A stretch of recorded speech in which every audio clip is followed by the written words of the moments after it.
Quand le téléphone a sonné à 1 heure du matin, ma première réaction n'a pas été la peur, c'était de la colère. De la colère contre cet appareil ancien qui insistait encore à fonctionner, contre ces appels qui arrivaient toujours au pire moment, de la colère contre moi-même, de ne pas avoir encore réussi à dormir correctement après toutes ces années. J'étais allongé dans le noir, fixant le plafond comme je le faisais toutes les nuits, quand la sonnerie stridente a déchiré le silence de l'appartement. Ma main a tâtonné sur la table de nuit jusqu'à trouver l'appareil.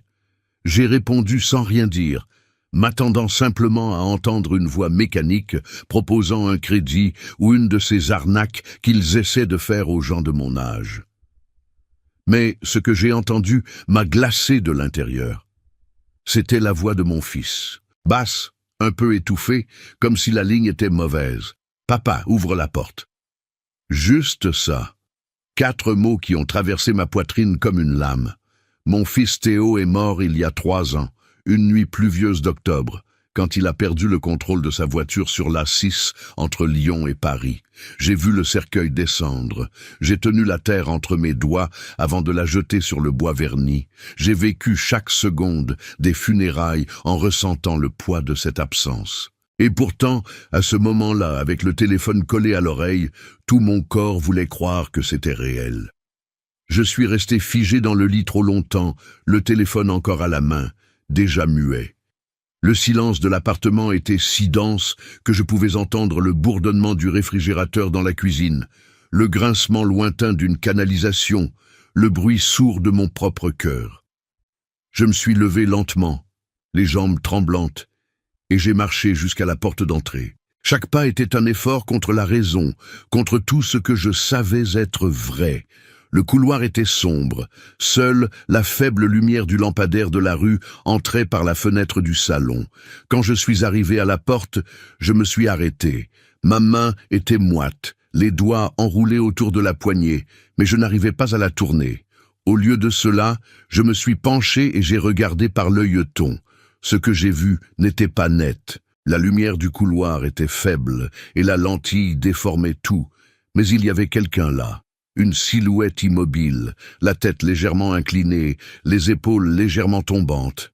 Et c'est là que ma poitrine s'est vraiment serrée, parce que j'ai reconnu quelque chose que personne d'autre ne reconnaîtrait, la façon dont la personne se tenait, tout le poids du corps appuyé sur la jambe gauche, la droite touchant à peine le sol.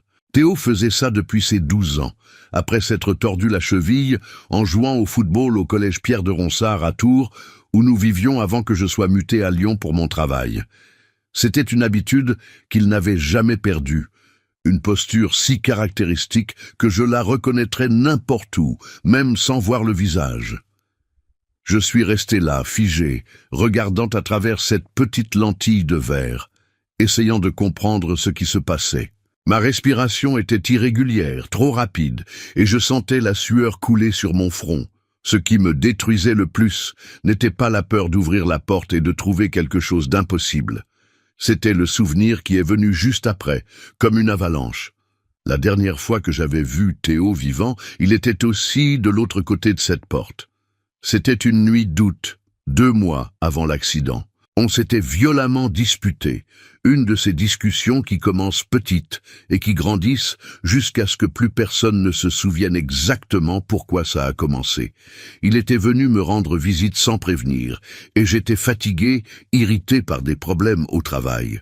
Mon entreprise, une société d'analyse financière spécialisée dans les marchés européens, traversait une restructuration difficile. Mon poste de directeur adjoint était menacé et je passais mes journées à préparer des rapports pour justifier mon existence dans l'organigramme.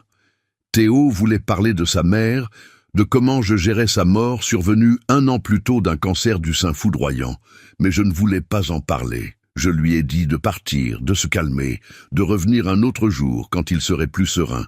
Il a claqué la porte en sortant et je suis resté ici à l'intérieur, convaincu que j'avais raison, qu'il devait apprendre à respecter mon espace. Je n'ai jamais eu cette autre chance de parler. 2 semaines plus tard, il est rentré de plein fouet dans un camion sur la chaussée mouillée près de Fontainebleau, alors qu'il rentrait d'un déplacement professionnel à Paris. Je me suis éloigné de la porte et je me suis laissé glisser contre le mur jusqu'à m'asseoir sur le sol froid du couloir. Le téléphone était déjà tombé de ma main et je ne me souvenais même pas quand c'était arrivé. Je suis resté là, la tête entre les mains, pleurant en silence. Ce n'était pas un pleur dramatique de ceux qui sortent en sanglots. C'était quelque chose de plus profond, une douleur qui commençait dans la poitrine et se répandait dans le reste du corps comme un poison lent. Combien de temps je suis resté comme ça, je ne saurais le dire. Ça aurait pu être des minutes ou des heures. Je sais seulement qu'à un moment donné, je me suis levé, j'ai essuyé mon visage avec la manche de ma chemise et j'ai tourné la clé dans la serrure. Ma main tremblait tellement que j'ai mis du temps à réussir à déverrouiller. Quand j'ai finalement ouvert la porte, le couloir était vide. Personne là. Juste le silence et la lumière jaunâtre de l'ampoule du plafond qui clignotait légèrement. J'ai regardé des deux côtés, vers l'escalier, vers l'ascenseur au fond. Rien. Aucun bruit de pas qui s'éloigne, aucune porte qui claque. C'était comme si personne n'avait jamais été là. Mais quand j'ai regardé en bas, j'ai vu quelque chose qui m'a fait arrêter de respirer pendant une seconde. Sur le sol en ciment du couloir, juste devant ma porte, il y avait des marques humides. Ce n'étaient pas des empreintes définies, mais des taches irrégulières, comme si quelqu'un était resté debout là pendant longtemps avec des chaussures mouillées. Il avait plu plus tôt dans la soirée. Je me souvenais du bruit de l'eau frappant la fenêtre quand j'essayais encore de dormir. Je me suis accroupi, j'ai passé les doigts sur les marques. C'était vraiment humide. Ça pouvait être n'importe quoi. Un voisin rentrant tard chez lui, s'arrêtant pour chercher ses clés, laissant des marques au sol. L'immeuble est ancien, construit dans les années 50, dans le quartier de la Guillotière. Il y a 15 appartements. Des gens entrent et sortent tout le temps. Mais aucune de ces explications rationnelles ne pouvait effacer la sensation qui était collée à ma peau depuis que j'avais entendu cette voix au téléphone. Voltei para dentro do appartamento, tranqué a porta et fui diretto para o quarto. Je suis retourné à l'intérieur de l'appartement, j'ai verrouillé la porte et je suis allé directement dans la chambre. Je me suis allongé sur le lit, sans enlever mes vêtements, fixant le plafond, attendant que mon esprit recommence ce cycle infini de pensées qui me tenait éveillé toutes les nuits. Mais quelque chose d'étrange s'est produit. Pour la première fois en 3 ans, depuis la mort de Théo, j'ai dormi. J'ai dormi profondément, sans me réveiller au milieu de la nuit, sans cauchemar, sans cette sensation de me noyer dans la culpabilité. Quand j'ai ouvert les yeux, c'était déjà le matin. Le soleil entrait par la fenêtre et illuminait la chambre d'une lumière dorée qui semblait impossible après tant de nuits sombres. Je me suis levé confus, regardant l'horloge au mur. 8h15 du matin. J'avais dormi 6 heures d'affilée. Je ne me souvenais pas de la dernière fois que c'était arrivé. Je suis allé à la cuisine, j'ai fait du café avec la vieille cafetière italienne que ma femme Isabelle avait achetée lors d'un voyage à Rome. J'ai essayé de comprendre ce qui avait changé. Mais je n'arrivais pas à trouver une réponse qui ait du sens. Est-ce que ça avait été juste un rêve, un épisode de somnambulisme mélangé à une hallucination? J'avais déjà entendu parler de gens qui, dans le deuil, vivent des expériences comme ça, le cerveau essayant de traiter la perte de façons étranges, créant des situations impossibles pour donner une sorte de clôture émotionnelle. Mais le souvenir de ces marques humides au sol me dérangeait. Les rêves ne laissent pas de traces physiques. J'ai passé les jours suivants à essayer de retourner à ma routine, mais c'était impossible de ne pas penser à cette nuit-là. Je travaillais comme analyste financier dans une entreprise de taille moyenne ici à Lyon, un emploi que j'occupais depuis 15 ans, ayant gravi les échelons jusqu'à devenir directeur adjoint du département des investissements européens. Un emploi qui me tenait assez occupé pour ne pas passer toute la journée à penser à Théo. Mais maintenant, chaque fois que le téléphone sonnait au bureau, installé au 4e étage d'un immeuble moderne du quartier de la Part-Dieu, je sursautais sur ma chaise. Chaque fois que j'entendais des pas dans le couloir de l'immeuble, mon cœur s'accélérait. J'ai commencé à dormir avec la lumière du couloir allumée, quelque chose que je n'avais jamais fait auparavant. Mes collègues de travail ont remarqué que j'étais différent, plus distrait, plus absent pendant les réunions. Ma superviseure, Claire Dubois, une femme compétente dans la quarantaine avec qui j'avais toujours eu de bons rapports professionnels, est même venue me demander si tout allait bien, si j'avais besoin de quelques jours de congé. J'ai dit non, que j'étais juste fatigué. Mais la vérité était que j'étais terrifié à l'idée de passer une autre nuit seul dans cet appartement. Parce qu'au fond, une partie de moi voulait que ça se reproduise. Voulait entendre la voix de Théo encore une fois, même si c'était pour savoir que j'étais complètement fou. C'était le jeudi suivant, une semaine après la première fois, que c'est arrivé de nouveau. J'étais dans le salon, regardant les informations à la télévision, sans vraiment faire attention, quand j'ai entendu 3 coups à la porte. Ce n'étaient pas les 2 coups timides que faisait généralement Madame Mercier, ma voisine du dessus, qui venait parfois emprunter du sel ou du sucre. Ce n'était pas l'interphone, ce n'était pas le téléphone, c'était des coups directs sur la porte en bois, fermes mais pas agressifs. Tout mon corps s'est raidi sur le canapé usé qu'Isabelle et moi avions acheté chez Ikea il y a 10 ans. J'ai regardé l'horloge au mur, 11h30 du soir. Qui frapperait à ma porte à cette heure sans avoir sonné à l'interphone d'abord? Je me suis levé lentement, j'ai marché jusqu'à la porte avec le cœur battant si fort que je pouvais l'entendre dans mes oreilles. J'ai mis mon œil à l'œilleton et, cette fois, j'ai vu le visage. C'était Théo. Il n'y avait aucun doute. Les cheveux châtains ébouriffés qu'il coiffait toujours, avec un peu trop de gel, les yeux sombres qu'il tenait de sa mère, les mêmes yeux noisettes qui me regardaient depuis les photos accrochées dans tout l'appartement, la petite cicatrice au sourcil gauche de quand il était tombé de vélo à 7 ans lors de vacances familiales à Annecy. Il regardait directement l'œilleton, comme s'il savait que j'étais là, et puis il a souri. Un petit sourire, presque triste, exactement le sourire qu'il faisait quand il voulait s'excuser pour quelque chose.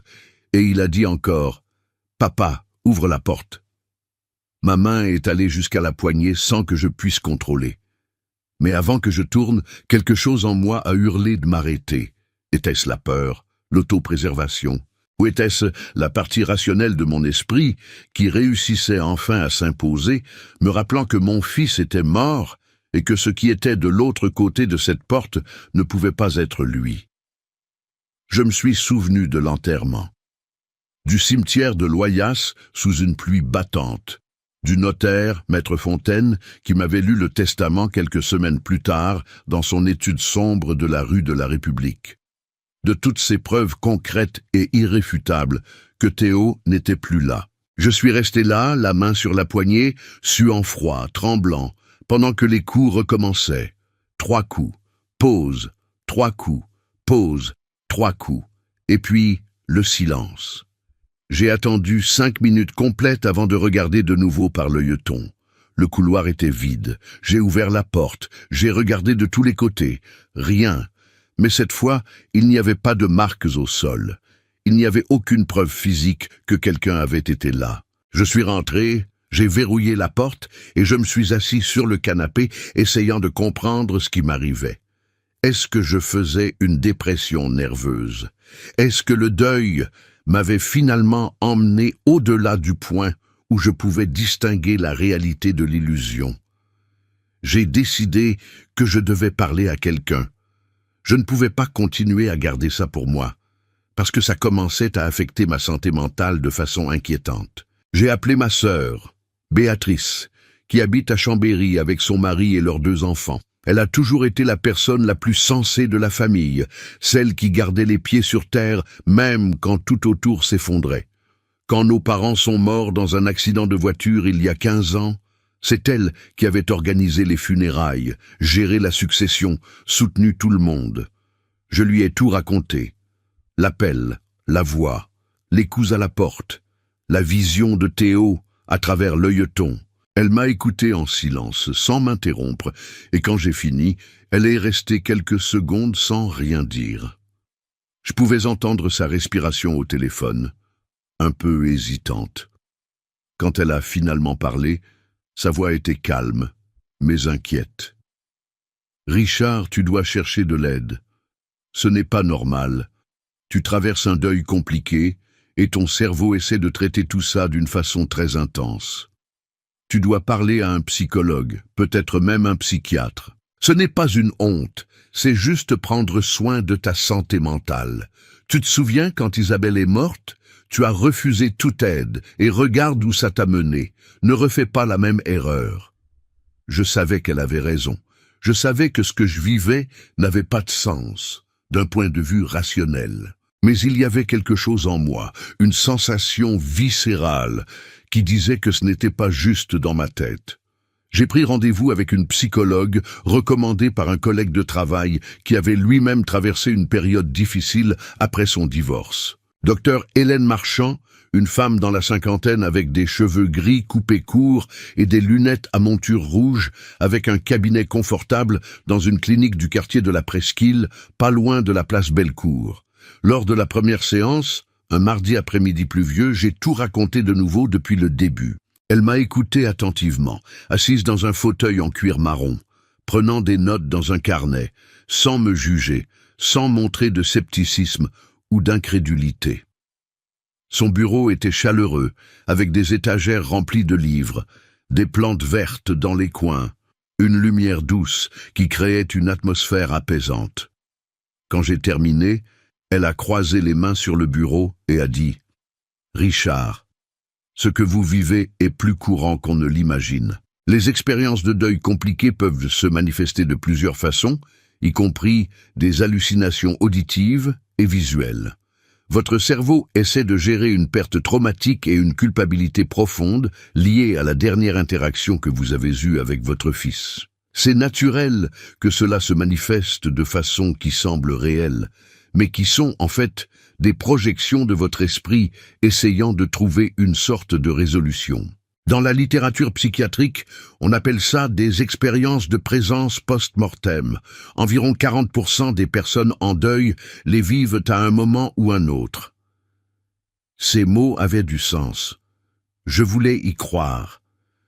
Mais quand je suis sorti de cette séance et que je suis rentré chez moi en tramway, traversant les rues grises de Lyon sous un ciel bas, la sensation que quelque chose n'allait pas restait collée à moi comme une seconde peau.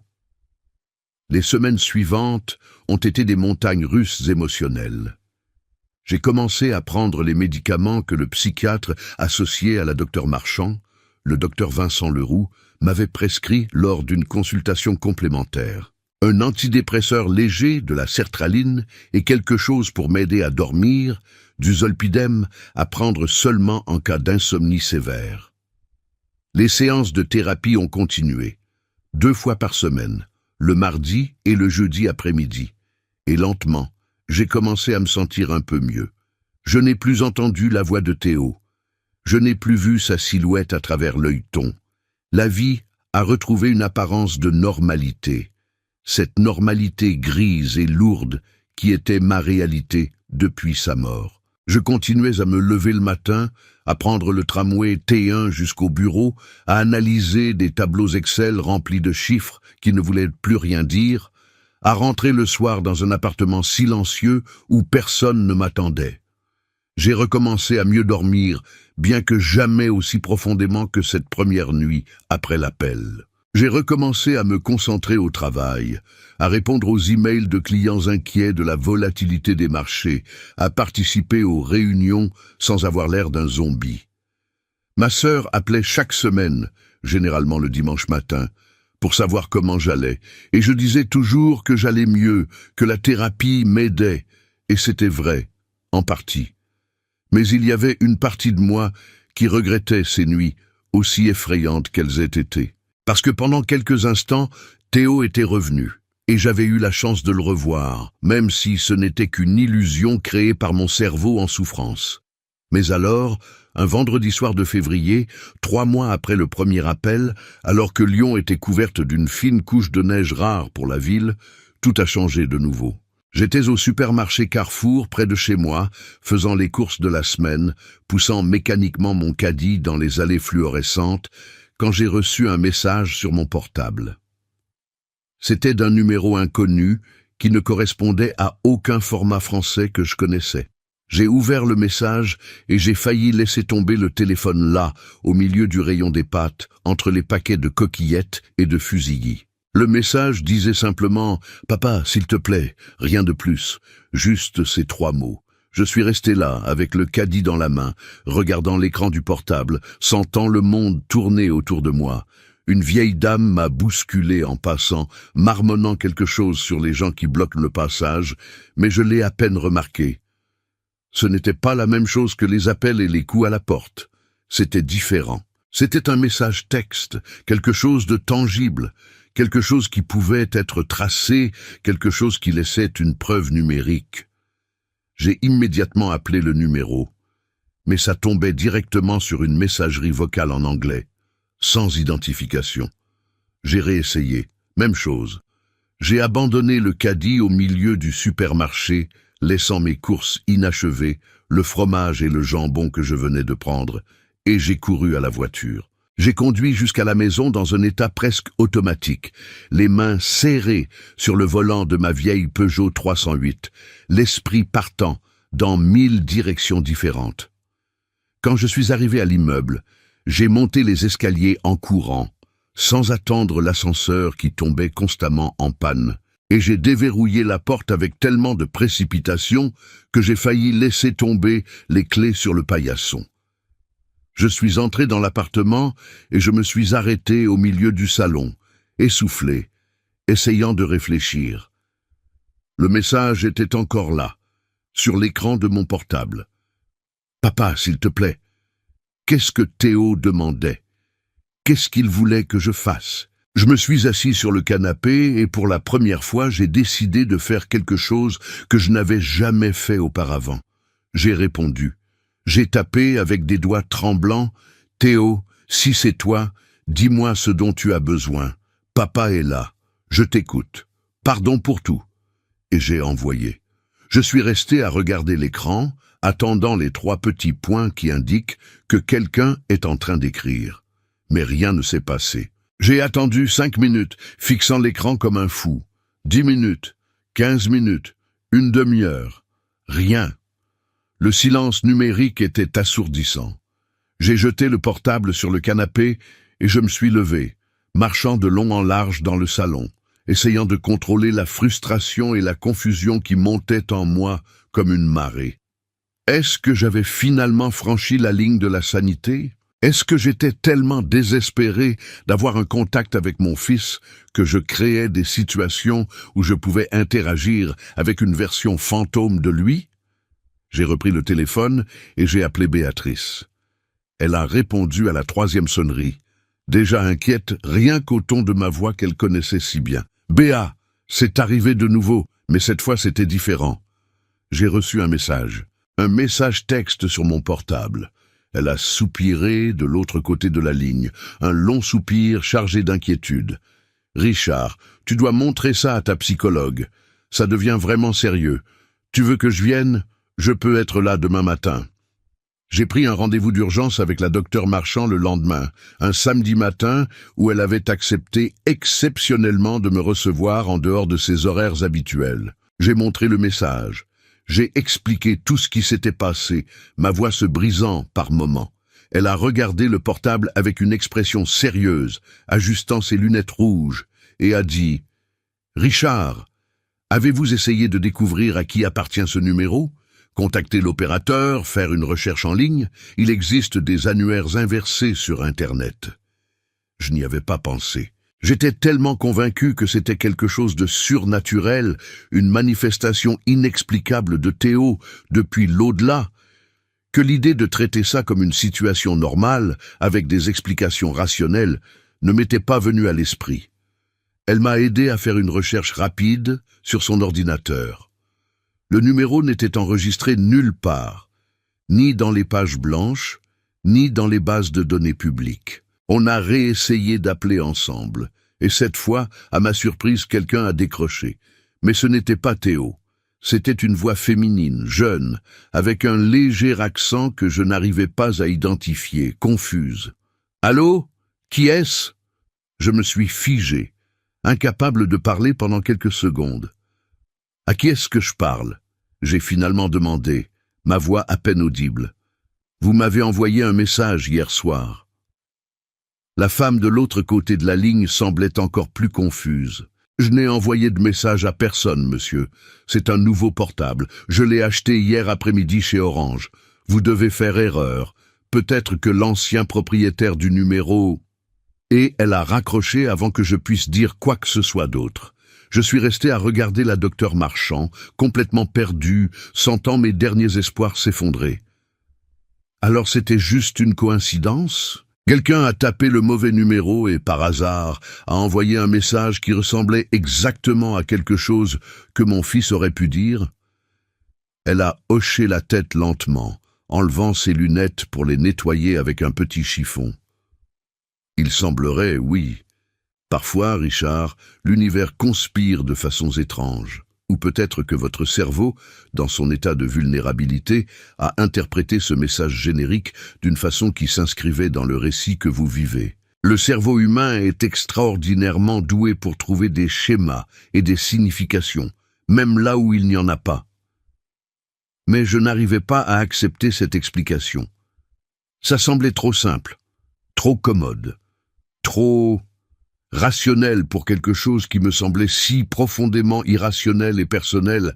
Je suis rentré chez moi cet après-midi-là, en me sentant plus confus que jamais, marchant dans les rues de Lyon sans vraiment voir où j'allais, les mains dans les poches de mon manteau, le col relevé contre le froid de février. Je me suis assis sur le canapé, regardant le portable posé sur la table basse, attendant qu'un autre message arrive. Mais rien ne s'est passé. La nuit est tombée progressivement, et je suis resté là, dans l'obscurité du salon, avec juste la lumière du lampadaire de la rue, entrant par la fenêtre, projetant des ombres étranges sur les murs. Et c'est à ce moment-là, dans cette quiétude absolue, où je pouvais entendre le tic-tac de l'horloge dans la cuisine et le bruit lointain de la circulation sur le quai, qu'un souvenir a refait surface. Quelque chose que j'avais oublié, ou peut-être refoulé volontairement parce que c'était trop douloureux. Dans la dernière conversation que j'avais eue avec Théo, avant cette dispute finale qui hante encore mes nuits, il m'avait parlé d'un projet qu'il développait pour son entreprise. Il était ingénieur informatique, spécialisé en intelligence artificielle et automatisation. Il travaillait pour une start-up prometteuse dans le secteur de la tech à Paris. Il m'avait parlé, avec cet enthousiasme qui le caractérisait quand il parlait de programmation, d'une application qu'il créait, quelque chose qui envoyait des messages automatiques à des personnes aimées à des moments spécifiques, comme une façon de maintenir des connexions même quand la vie était chargée et qu'on n'avait pas le temps d'appeler. Il avait dit, en plaisantant avec ce sourire en coin qu'il faisait quand il avait une idée qu'il trouvait géniale. « Imagine, papa, si je programmais ça pour t'envoyer des messages dans le futur, genre une capsule temporelle. Ce serait cool, non? Tu recevrais des messages de moi pendant des années, comme si j'étais toujours là. » J'avais ri à l'époque, pensant que c'était juste une de ces idées folles, une de ces choses qu'il disait, mais ne ferait jamais vraiment. Mais et s'il avait vraiment fait ça? Et si, avant de mourir, sans savoir qu'il allait mourir, il avait programmé quelque chose pour m'envoyer des messages? La pensée était absurde, mais en même temps, elle avait du sens d'une façon tordue et douloureuse. Théo était parfaitement capable de créer quelque chose comme ça. Il était brillant avec la technologie, toujours en train de bidouiller des codes et des serveurs que je ne comprenais pas, parlant de Python et de JavaScript et d'API, comme si c'était une langue étrangère fascinante. Mais comment pouvais-je vérifier ça? Il n'avait laissé aucun ordinateur derrière lui. Son MacBook Pro avait été détruit dans l'accident, retrouvé dans les débris de la voiture, l'écran brisé en 1000 morceaux. Tout ce qui avait de la valeur technologique dans son appartement parisien avait été vendu ou donné après sa mort, quand j'avais dû vider son studio du Marais en quelques semaines douloureuses. Son ex-petite amie, Marine Dufour, une jeune architecte qu'il avait fréquentée pendant 2 ans, avant qu'ils ne se séparent à l'amiable, 6 mois avant sa mort, avait gardé quelques affaires, mais quand j'avais parlé avec elle aux funérailles, sous son parapluie noir, alors que la pluie ne cessait de tomber, Elle avait dit qu'elle n'avait rien gardé de professionnel, juste quelques photos et souvenirs personnels, un pull qu'il avait laissé chez elle, un livre qu'il lui avait offert. J'ai décidé d'essayer une dernière chose, même si ça semblait fou. J'ai appelé le meilleur ami de Théo, David Rousseau, qui était aussi ingénieur informatique et travaillait avec lui dans la même start-up parisienne, une boîte appelée Technova, spécialisée dans l'automatisation des processus d'entreprise. J'ai tout expliqué, essayant de ne pas avoir l'air complètement fou, même si je sentais que ma voix tremblait et que mes mots se bousculaient. David m'a écouté en silence, sans m'interrompre, et après un long moment où je n'entendais que sa respiration au téléphone, il a dit « Oncle Richard, Théo ne m'a jamais parlé de rien de ce genre. Mais vous savez comment il était, il avait plusieurs projets personnels qu'il ne partageait avec personne, même pas avec moi, qui était son meilleur ami. Il aimait garder ses petits secrets, ses petites surprises. C'est possible qu'il ait fait ça. Je vais voir si je peux accéder à une ancienne sauvegarde du serveur de l'entreprise, voir s'il y a quelque chose là. Ça peut prendre quelques jours, mais je vais creuser. » J'ai remercié avec une gratitude qui m'a surpris moi-même et raccroché, ressentant un mélange étrange d'espoir et de désespoir, comme si je marchais sur une corde raide au-dessus d'un gouffre. David m'a rappelé 3 jours plus tard, un mardi soir alors que je rentrais du travail, épuisé par une journée de réunion interminable. Sa voix était différente, plus basse, presque révérencieuse, comme s'il avait découvert quelque chose de sacré. « Oncle Richard, j'ai trouvé quelque chose. Je ne sais pas trop comment expliquer, mais il y a un script qui tourne sur un serveur obscur que Théo maintenait. Un serveur personnel qu'il payait de sa poche, pas celui de l'entreprise. C'est un programme d'envoi automatisé de messages. Il y a une liste de numéros et de dates spécifiques. Votre numéro est là-dedans, le premier de la liste en fait. Le premier message était programmé pour il y a 3 mois exactement, et le deuxième pour le soir où vous l'avez reçu. Il y en a 4 autres programmés pour les 2 prochaines années. Un tous les 6 mois environ. J'ai senti mon cœur s'arrêter pendant une seconde, puis repartir en battant à toute vitesse. J'ai dû m'asseoir sur un banc dans la rue parce que mes jambes ne me portaient plus. « Qu'est-ce que disent les messages ?» J'ai demandé, pouvant à peine respirer, ma voix à peine un murmure. David a hésité avant de répondre, et j'ai entendu le cliquetis d'un clavier à l'autre bout de la ligne. Je ne peux pas voir le contenu exact sans casser le cryptage, et ça prendrait du temps et des compétences que je n'ai pas vraiment. Théo utilisait un niveau de cryptage militaire pour ça, je ne sais pas pourquoi. Mais je peux voir les métadonnées. Le premier message a été envoyé depuis un numéro temporaire qui n'existe plus. Le deuxième aussi. Les prochains vont suivre le même schéma. Des numéros virtuels qui s'auto-détruisent après l'envoi. C'est vraiment sophistiqué comme système. J'ai raccroché le téléphone et je suis resté assis là, sur ce banc froid dans une rue de Lyon, dans le silence de la nuit tombante, essayant de traiter ce que je venais de découvrir. Théo avait vraiment fait ça. Avant de mourir, sans savoir qu'il allait mourir, il avait créé un système pour m'envoyer des messages d'outre-tombe. Ce n'était rien de surnaturel. C'était de la technologie. C'était son amour traduit en lignes de code. C'était sa façon de continuer à être présent même après être parti. Mais alors, comment expliquer les autres choses? Les coups à la porte, la vision de lui à travers l'œilleton, l'appel téléphonique initial? David n'avait rien trouvé lié à des appels vocaux ou n'importe quel autre type de contact, juste des messages texte programmés. Est-ce que le reste avait vraiment été dans ma tête? Mon cerveau, dans sa détresse, comblant les vides, créant un récit cohérent où mon fils essayait de communiquer avec moi, parce que je me sentais trop coupable pour le laisser partir. J'ai passé les semaines suivantes en thérapie intensive, des sessions prolongées avec la docteure Marchand, 3 fois par semaine maintenant au lieu de 2, travaillant sur ces questions existentielles qui me rongeaient de l'intérieur. Elle m'a aidé à comprendre que le deuil n'est pas linéaire, que ce n'est pas un processus qui suit des étapes bien définies, comme on le lit dans les livres de psychologie populaire. Que l'esprit humain est capable de choses extraordinaires quand il essaye de gérer un traumatisme aussi profond que la perte d'un enfant. Que les messages programmés de Théo, cette découverte tangible de son amour transcendant la mort, avaient pu servir de déclencheur pour une série d'expériences que mon cerveau avait créées comme façon de traiter la perte, de donner un sens à l'insensé. C'était une explication qui avait du sens d'un point de vue clinique, mais elle n'éliminait pas complètement le doute qui persistait dans un coin de mon esprit. Le jour du 3e message programmé est arrivé. David m'avait prévenu que ce serait le mardi suivant, vers 2 heures de l'après-midi, selon les métadonnées qu'il avait pu extraire. J'ai pris ma journée, prétextant un rendez-vous médical important auprès de Claire qui n'a pas posé de questions, voyant probablement sur mon visage que j'avais besoin de ce temps. J'ai passé toute la journée nerveux, incapable de faire quoi que ce soit de productif, tournant en rond dans l'appartement, regardant l'horloge toutes les 5 minutes. Quand le téléphone a finalement émis un bip avec la notification du message, exactement à 14h03, j'étais dans le salon, assis sur le canapé, le portable déjà dans ma main, regardant l'écran comme si ma vie en dépendait.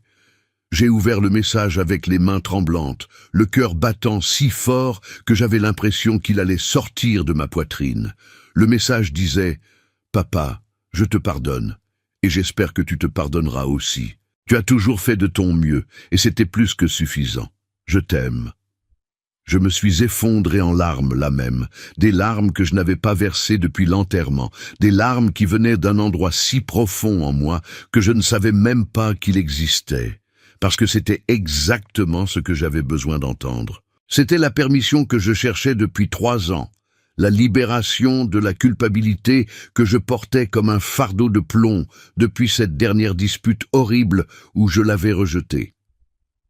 Peu importait si c'était Théo parlant de l'au-delà, à travers quelques moyens mystiques, ou juste un programme qu'il avait écrit avant de mourir dans un moment de prévoyance technologique. L'effet était exactement le même.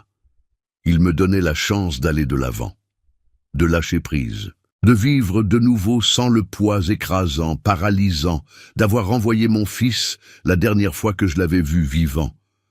Dans les mois qui ont suivi, les messages ont continué à arriver, chacun à des moments spécifiques qui semblaient choisis avec un soin infini, comme si Théo avait réfléchi pendant des heures à quel serait le moment parfait. Un le jour de mon anniversaire, mes 52 ans que j'avais voulu ignorer complètement. Un autre le jour anniversaire de sa mort, cette date horrible du 15 octobre que je redoutais chaque année. Un à Noël, alors que je passais les fêtes seul dans l'appartement silencieux, regardant des rediffusions stupides à la télévision.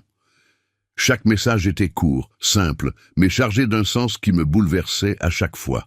« Papa, tu te souviens de cette fois où on est allé pêcher dans le lac d'Annecy quand j'avais 10 ans?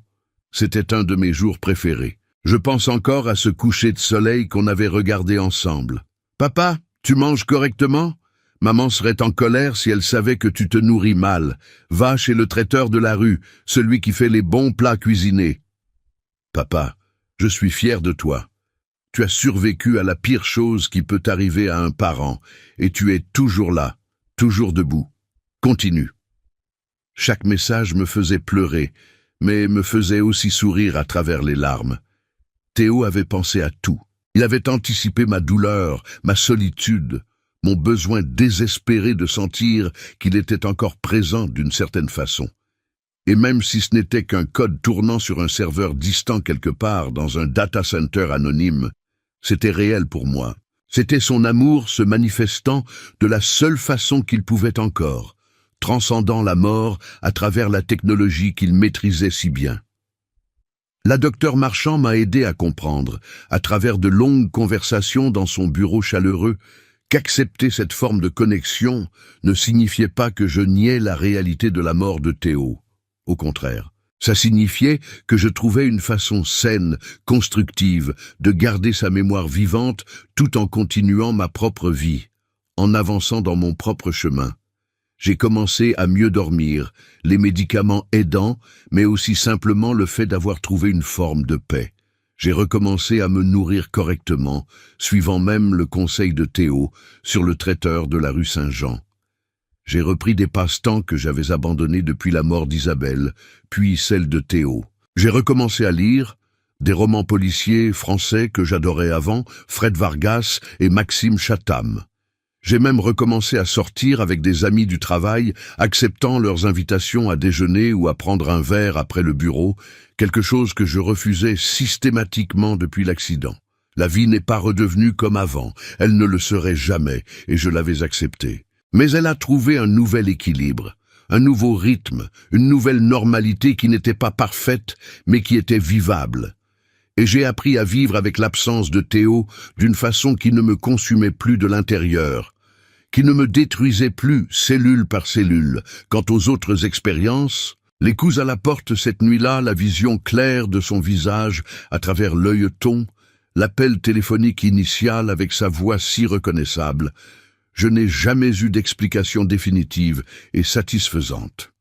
La docteure Marchand croyait fermement, avec toute la conviction de sa formation scientifique, que c'était des hallucinations liées au deuil compliqué, des manifestations de mon psychisme en détresse. Ma sœur Béatrice était d'accord avec cette interprétation rationnelle, me rappelant que le cerveau humain est capable de choses incroyables sous stress.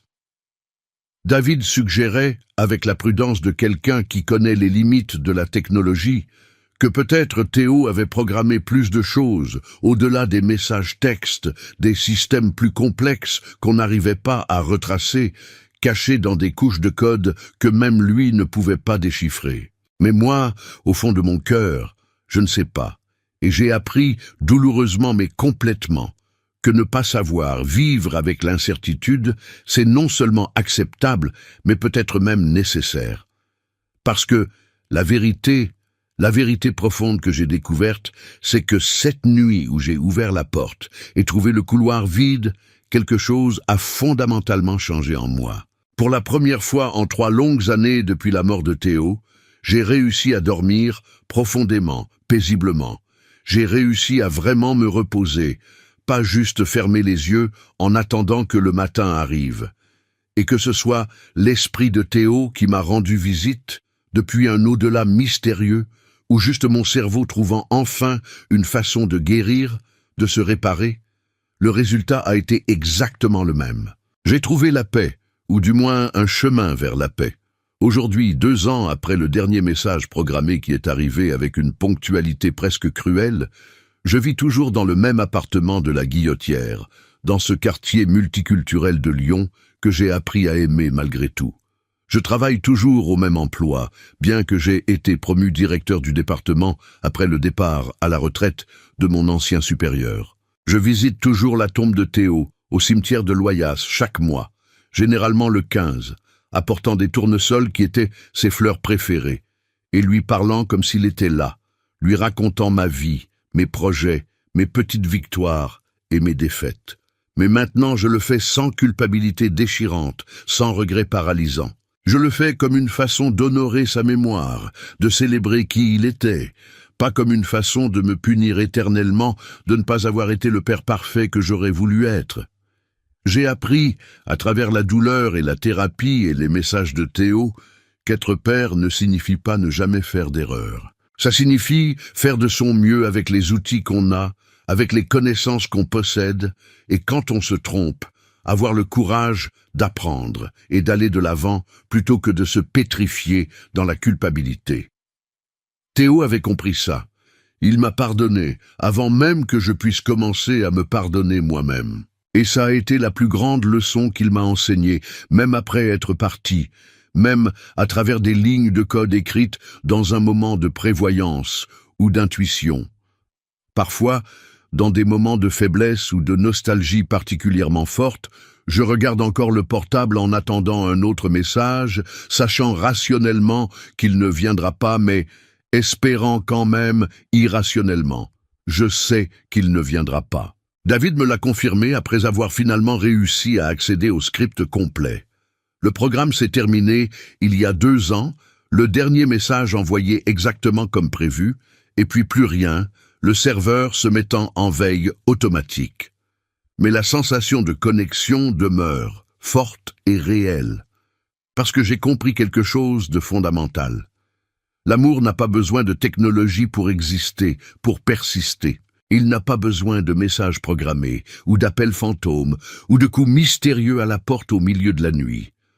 L'amour existe simplement dans nos cœurs, dans nos mémoires, dans la façon dont nous choisissons de vivre nos vies en honorant ceux que nous avons perdus.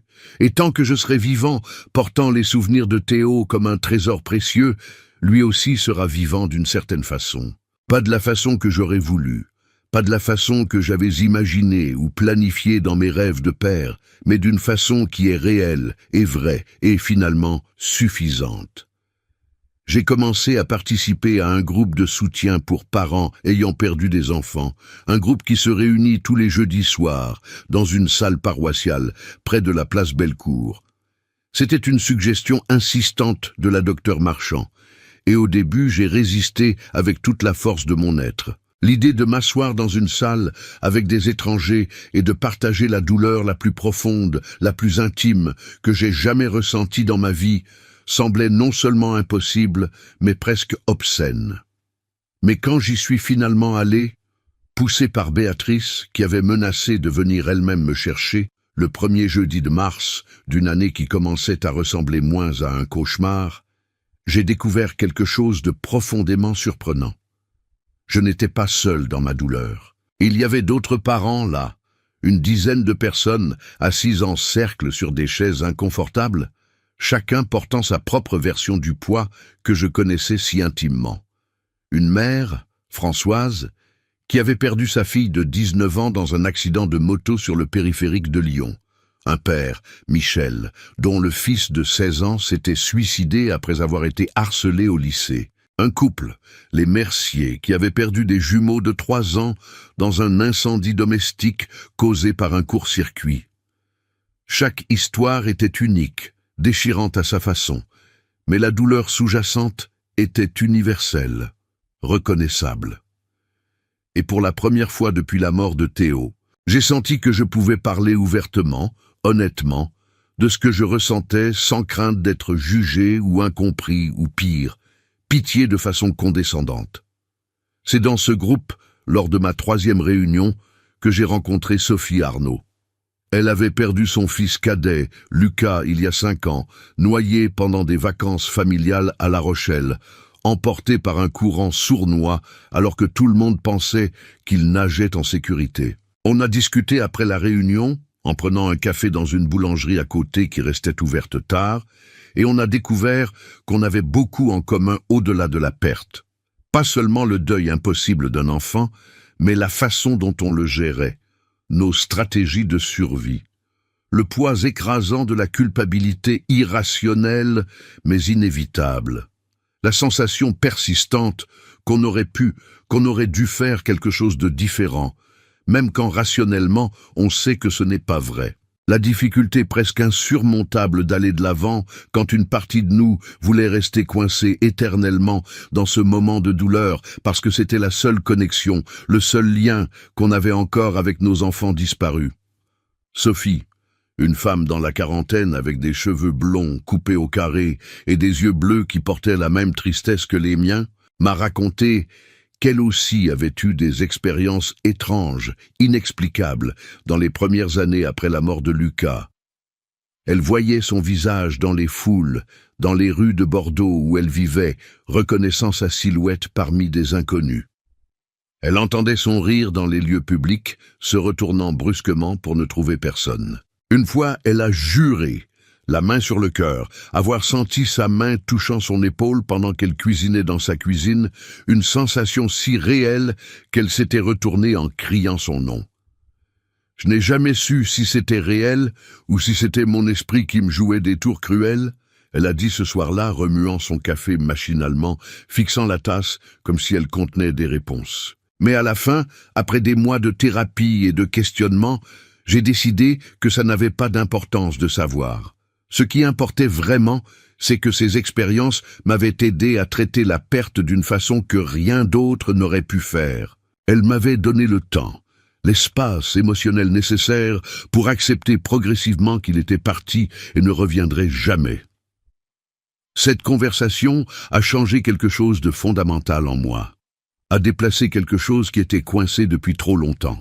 J'ai réalisé que j'étais tellement obsédé par la recherche d'explications rationnelles, scientifiques, pour ce qui s'était passé ces nuits étranges, que je perdais de vue le véritable but, la vraie fonction de ces expériences dans mon processus de guérison. Elles m'avaient donné exactement ce dont j'avais besoin au moment précis où j'en avais le plus désespérément besoin. Un sentiment profond de connexion avec Théo, une chance inattendue de dire au revoir d'une façon que je n'avais pas eue à l'hôpital où il était mort avant mon arrivée. Une opportunité rare et précieuse de pardonner et d'être pardonné, de clore ce qui était resté ouvert et infecté. Et peut-être que, dans le grand schéma cosmique des choses, l'origine exacte de ces expériences, qu'elles soient surnaturelles ou neurologiques, était moins importante que l'impact profond et durable qu'elles avaient eu sur ma capacité à continuer de vivre. J'ai commencé à fréquenter le groupe régulièrement, ne manquant jamais un jeudi soir, et Sophie et moi sommes devenus des amis proches, puis des confidents. Ce n'était pas de la romance, du moins pas au début, pas dans les premiers mois. C'était juste deux personnes blessées, marquées à vie, qui comprenaient la douleur l'une de l'autre d'une façon que personne d'autre, même avec la meilleure volonté du monde, ne pouvait vraiment comprendre. On a commencé à se voir en dehors des réunions du groupe, des promenades dans le parc de la Tête d'Or, marchant en silence parfois, ou parlant de tout et de rien. Des déjeuners le dimanche dans de petits restaurants que ni l'un ni l'autre n'aurions fréquentés seuls. Des visites aux tombes de nos fils, parfois ensemble pour se soutenir mutuellement, parfois séparément quand l'un de nous avait besoin d'intimité. Elle m'a présenté son fils aîné, Philippe, un jeune homme de 23 ans, intelligent et sensible, qui essayait courageusement de reconstruire sa vie après avoir perdu son frère cadet adoré. Je lui ai parlé de ma sœur Béatrice, de David, qui continuait à veiller sur les projets numériques de Théo comme un gardien fidèle, des messages programmés qui avaient changé ma vie. Sophie n'a pas trouvé ça étrange ou fou. Elle a simplement dit « C'est beau, c'est l'amour qui trouve un chemin ». Un jour de printemps, presque un an après notre rencontre dans ce groupe de soutien qui nous avait tous les deux sauvés d'une certaine façon, Sophie m'a posé une question que personne d'autre n'avait jamais osé poser. On était assis sur un banc au bord du lac dans le parc de la Tête d'Or, observant les cygnes glisser gracieusement sur l'eau, des familles heureuses tout autour de nous, quand elle s'est tournée vers moi et a dit, avec cette douceur qui la caractérisait, « Richard, tu as déjà pensé que peut-être Théo a programmé ces messages, pas seulement pour toi, pour ton bien-être, mais pour lui-même aussi ?» Genre une façon de s'assurer que, même après être parti, même après sa mort qui pouvait arriver n'importe quand, à n'importe qui, il continuerait à prendre soin de toi, à être ton fils? La question m'a pris complètement par surprise, m'a frappé avec une force inattendue. Je n'avais jamais pensé sous cet angle-là. J'avais toujours automatiquement supposé que les messages étaient à propos de moi, de ma culpabilité dévorante, de mon processus de deuil laborieux. Mais et si c'était aussi, peut-être même principalement, à propos de Théo, de son amour inébranlable pour moi, de son désir profond, presque instinctif, d'être sûr que j'irais bien, que je survivrais, même sans lui? Je pense que oui. J'ai répondu lentement, après un long silence, sentant un nœud familier dans la gorge, des larmes chaudes montant à mes yeux. Je pense qu'il savait, peut-être pas consciemment mais d'une façon intuitive, que j'allais me blâmer pour notre dernière dispute, que j'allais rester coincé, paralysé dans ce dernier mauvais moment qu'on a eu, incapable d'avancer. Et il voulait me donner une sortie, un chemin, une façon d'aller de l'avant, sans sentir que je trahissais sa mémoire en continuant à vivre. Cette conversation a ouvert quelque chose en moi qui avait été fermé, verrouillé pendant trop longtemps. J'ai commencé à voir les messages de Théo, ce cadeau technologique posthume, non pas comme une hantise ou un rappel douloureux de ce que j'avais perdu, mais comme un cadeau extraordinaire. Un acte final d'amour inconditionnel d'un fils qui comprenait son père mieux que le père ne se comprenait lui-même, qui avait anticipé sa douleur et avait trouvé un moyen, à travers la technologie qu'il maîtrisait si bien, de la soulager. Et avec cette nouvelle compréhension, cette perspective radicalement différente, est venue une nouvelle forme de paix. Pas l'absence complète de douleur, parce que la douleur de perdre un enfant ne disparaît jamais vraiment, jamais complètement, mais son acceptation. La compréhension profonde que la douleur faisait partie intégrante de l'amour et que tant que j'aimerais Théo de tout mon cœur, une partie de moi ressentirait toujours son absence comme une amputation invisible. Mais c'était bien, c'était acceptable, parce que ça signifiait que notre relation avait été réelle, profonde, significative, que notre amour père-fils avait été authentique et que rien, absolument rien, pas même la mort, avec toute sa finalité brutale, ne pouvait effacer ça complètement. Sophie et moi avons commencé à sortir ensemble officiellement 6 mois après cette conversation révélatrice au parc, après des mois de danse hésitante autour de sentiments qui grandissaient malgré nous. Ce n'était pas prévu, pas planifié comme dans les romans. Ce n'était pas dramatique avec une grande déclaration. Ça s'est juste produit naturellement, organiquement, comme si c'était la chose la plus évidente et nécessaire au monde. Nos fils étaient morts, partis à jamais, mais nous étions encore vivants, respirant, notre cœur battant encore. Et nous méritions de vivre pleinement, pas juste survivre. Nous méritions des moments de bonheur authentique, de connexion humaine, d'espoir pour l'avenir. Au début, j'ai ressenti une culpabilité terrible, presque paralysante. Comme si être heureux avec une autre personne, rire de nouveau, désirer de nouveau, était une trahison impardonnable à la mémoire de Théo et d'Isabelle. Mais alors, je me suis souvenu de quelque chose que Théo m'avait dit, il y a des années, quand sa mère Isabelle était morte du cancer, et que j'étais trop dévasté pour fonctionner normalement. Il avait 17 ans à l'époque. Presque encore un enfant, mais déjà si sage, et il m'avait pris les mains et dit avec une conviction qui m'avait étonné, « Papa, maman ne voudrait pas que tu arrêtes de vivre. Elle serait furieuse si elle te voyait comme ça. Elle voudrait que tu trouves une façon d'être heureux de nouveau, de continuer. Parce que c'est ça le véritable amour. Les gens qui nous aiment vraiment veulent qu'on soit heureux, qu'on vive pleinement, même quand eux ne sont plus là pour le voir. Pour en profiter avec nous. » Il avait raison alors, et il avait encore raison maintenant, sa sagesse résonnante à travers les années. J'ai déménagé dans un nouvel appartement l'année suivante, dans le quartier plus calme de la Croix-Rousse, avec ses rues pavées et ses traboules historiques. Pas parce que je voulais effacer Théo de ma vie, ou oublier nos souvenirs, mais parce que j'avais besoin d'un espace qui ne soit pas aussi saturé de souvenirs douloureux, où chaque coin ne me rappelait pas un moment de ma vie avec lui. Sophie m'a aidé avec le déménagement, et ensemble, on a transporté avec un soin infini toutes les photos dans leur cadre, tous les objets qui avaient appartenu à Théo et que je considérais comme sacrés, tous les petits morceaux tangibles de la vie qu'on avait construite ensemble pendant 25 ans. J'ai installé un coin spécial dans le nouvel appartement, presque comme un petit hôtel laïque, une étagère murale, avec des photos de lui à différents âges, depuis ce bébé joufflu que j'avais tenu dans mes bras la première fois, avec une terreur émerveillée, jusqu'à l'homme qu'il était devenu, intelligent et passionné et si vivant. J'y ai aussi placé certains de ses objets favoris. Le premier téléphone portable qu'il avait eu, un vieux Nokia indestructible. Le trophée en plastique doré qu'il avait reçu dans une compétition de programmation au lycée Ampère. La tasse à café délavée avec une blague de geek dessus qu'il utilisait religieusement tous les matins.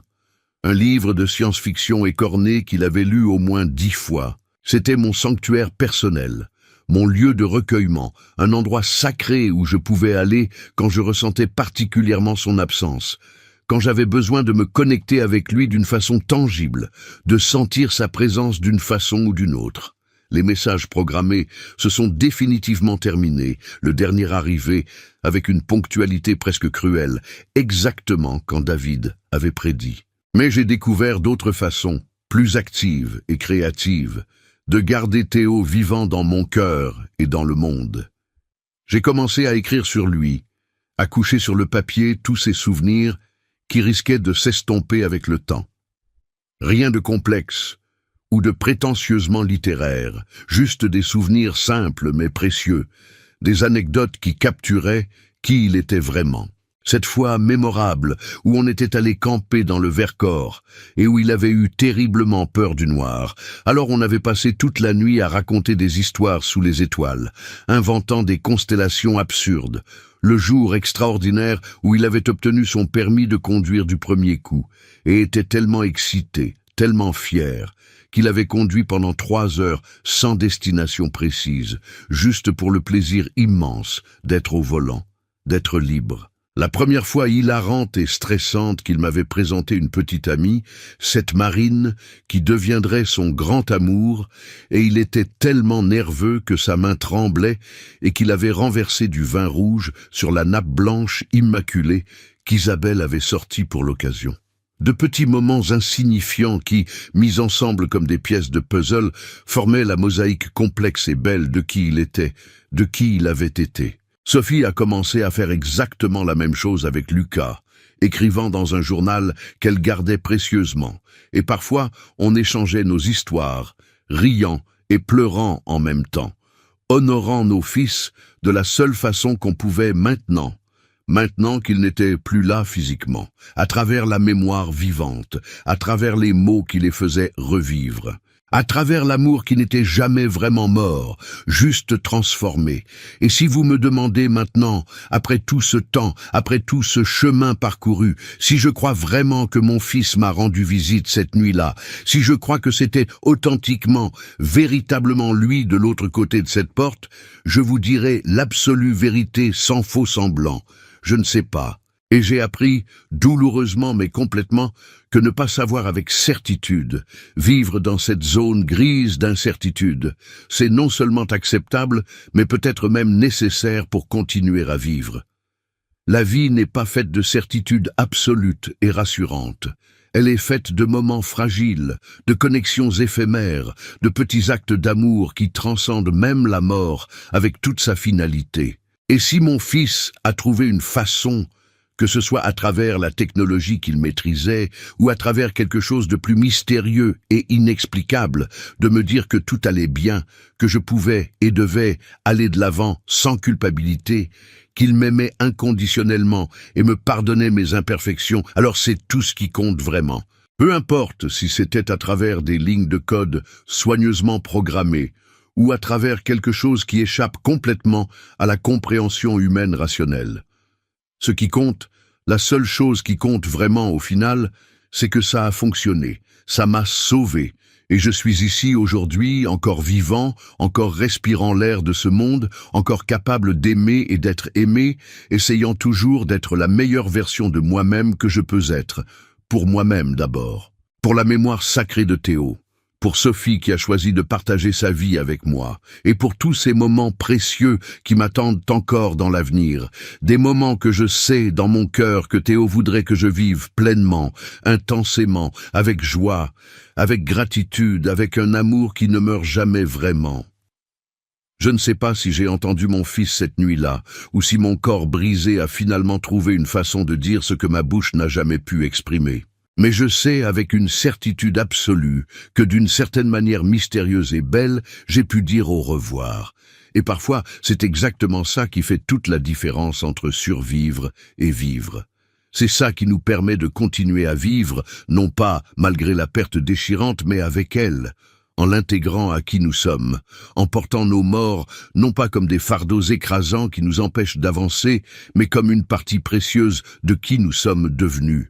Comme témoins irréfutables de l'amour que nous avons partagé, comme preuve vivante que, aussi brève et fragile soit-elle, la vie vaut absolument la peine d'être vécue pleinement.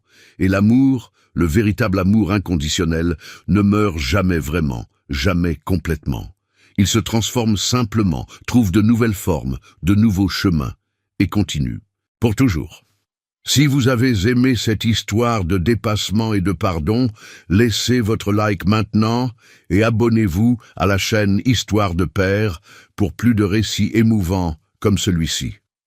Dites-nous dans les commentaires, croyez-vous qu'il est possible de maintenir une connexion avec ceux qui sont partis? De quelle ville nous regardez-vous? Et rappelez-vous, il n'est jamais trop tard pour se pardonner, pour lâcher prise de la culpabilité et aller de l'avant. L'amour que nous ressentons pour ceux que nous avons perdus ne meurt jamais, il se transforme simplement. La vraie famille est celle qui nous aime, même quand nous ne sommes plus physiquement présents. Un grand câlin et à la prochaine histoire. If I pick a game up with mates, I just start over. It is way more fun. Like playing a game with people and already having everything completed is just really boring. Like I have a lot of people coming in and asking me if they want me to play with them or something. It's like, no. You have a 15k broomstick? Oh shit! Damn. It's a fucking powerful broomstick. I have 37 medkits. Yeah, flex on all of you fuckers. Now what, huh?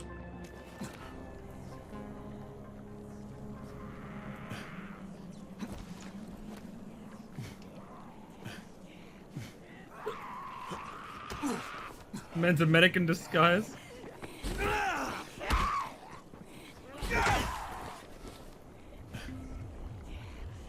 It sweeps my floor in 2 seconds. It just does it on its own. Did I kick her head off? Oh my god! Jesus Christ. Intense.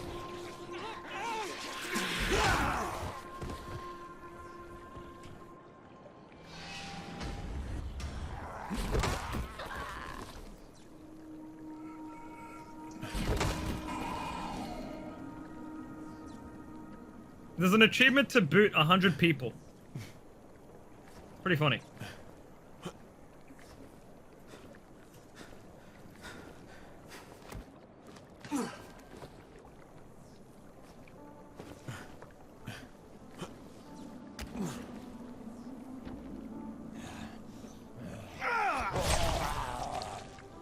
Man, that's gonna suck.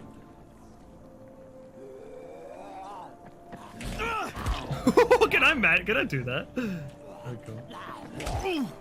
What? Shit. Fuck! I really want to hit that. Come on. Come on. Come on. Let me. Fuck off! God. I don't want to die. Oh, that was so close! Bro, please!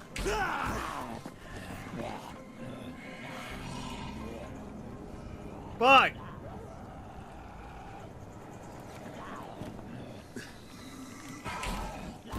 Oh my god! Did I get him? I did! I got them both! I was mad.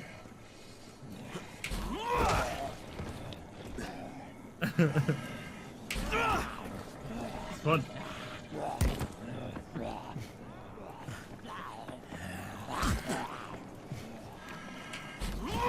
Where am I aiming, dude? Damn it.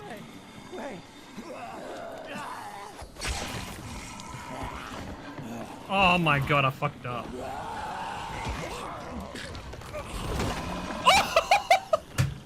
God damn! That was sick! Oh, that was sick! Oh, fuck. That felt good. I was mad. Oh, Maggie died.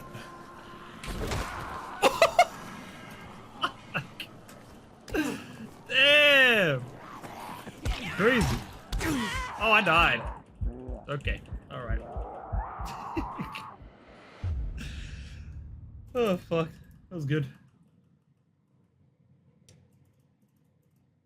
Came back and tried to save myself. That just didn't work. I was doing 360 drop kicks. I did a couple of really cool ones. Oh, god. How the fuck did I lose so many survivor points? Fuck off, cunt.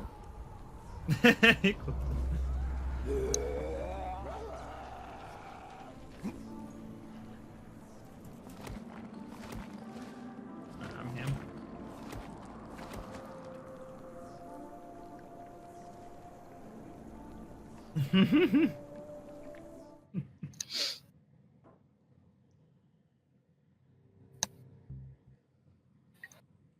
out my 360s. Let me see.